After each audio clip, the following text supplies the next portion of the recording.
বুধবার আটটাউন বরদোয়ালি মণ্ডলের দ্বারা জগন্নাথ মন্দিরে গুরু পূর্ণিমা উৎসব অনুষ্ঠিত হয়। এদিন গুরু পূর্ণিমার পবিত্র দিনে আগরতলার জগন্নাথ মন্দিরে উপস্থিত হয়ে পুজো ও আরতিতে অংশগ্রহণ করেন রাজ্যের মুখ্যমন্ত্রী ডক্টর মানিক সাহা। ধর্মীয় আচার অনুষ্ঠান সম্পন্ন করার পর মন্দিরে উপস্থিত ভক্তদের সঙ্গে একসঙ্গে বসেন এবং শুভেচ্ছা ও কুশল বিনিময় করতে দেখা যায় মুখ্যমন্ত্রীকে। মুখ্যমন্ত্রীর উপস্থিতিকে ঘিরে মন্দির প্রাঙ্গণে ভক্তদের মধ্যে উৎসাহ উদ্দীপনা লক্ষ্য করা যায়। অনেকে ওনার সঙ্গে সাক্ষাৎ করেন এবং আশীর্বাদ শুভেচ্ছা বিনিময় করেন।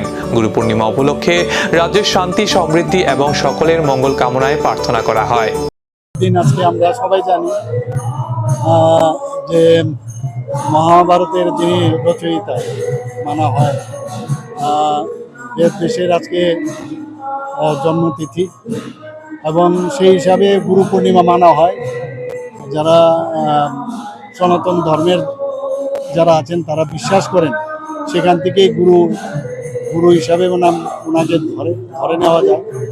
এখন আমাদের জীবনে সবাই তো গুরু, যারা শিক্ষাদান করেন, অন্ধকার থেকে যারা আলোর দিকে নিয়ে যান, যারা অজ্ঞানতার থেকে জ্ঞানের পরিচয় করান। আমাদের টিচার যারা আছেন, টিচার খালি স্কুলের টিচার না, কলেজের টিচার না, এমনি তো যে মানুষ যে পজিটিভ যে গুণগত শিক্ষা যেভাবেই দেব তাকেই গুরু হিসাবে মানা হয়। আজকের এই গুরু পূর্ণিমা উপলক্ষে, আজকের এই আষাঢ় মাসে এরকম একটা দিনে আমি সমস্ত ত্রিপুরাবাসীকে হার্দিক অভিনন্দন শুভেচ্ছা জানাচ্ছি। আমরা সবাই ভালো থাকি, একসাথে থাকি, সব ধর্মের আমরা এক ধর্মে আরেক ধর্মকে আমরা সম্মান জানাই, জাতপাতের ঊর্ধ্বে উঠে আমরা সবাই একসাথে থাকি। আর ধনাত্মক চিন্তাধারা নিয়ে আমরা এই ত্রিপুরাকে এক নতুন ত্রিপুরা আমরা তৈরি করি।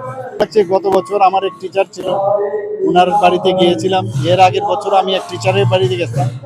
আর এখানে যারা আজকে ধর্মগুরুরা আছেন তাদের কাছে একটা বিরাট, এটা আমাদের কাছে সম্পদ। আজকে ওনাদের কাছেও আসলাম। আর বিশেষ করে আমাদের গুরু পূর্ণিমার এই ধর্মীয় আবহে মুখ্যমন্ত্রীর উপস্থিতি উৎসবে যোগ করেছে নতুন যাত্রা। আগামী দিনে রাজ্যের বিভিন্ন ধর্মীয় ও সামাজিক অনুষ্ঠানে ওনার অংশগ্রহণ ঘিরেও রয়েছে নানা আগ্রহ।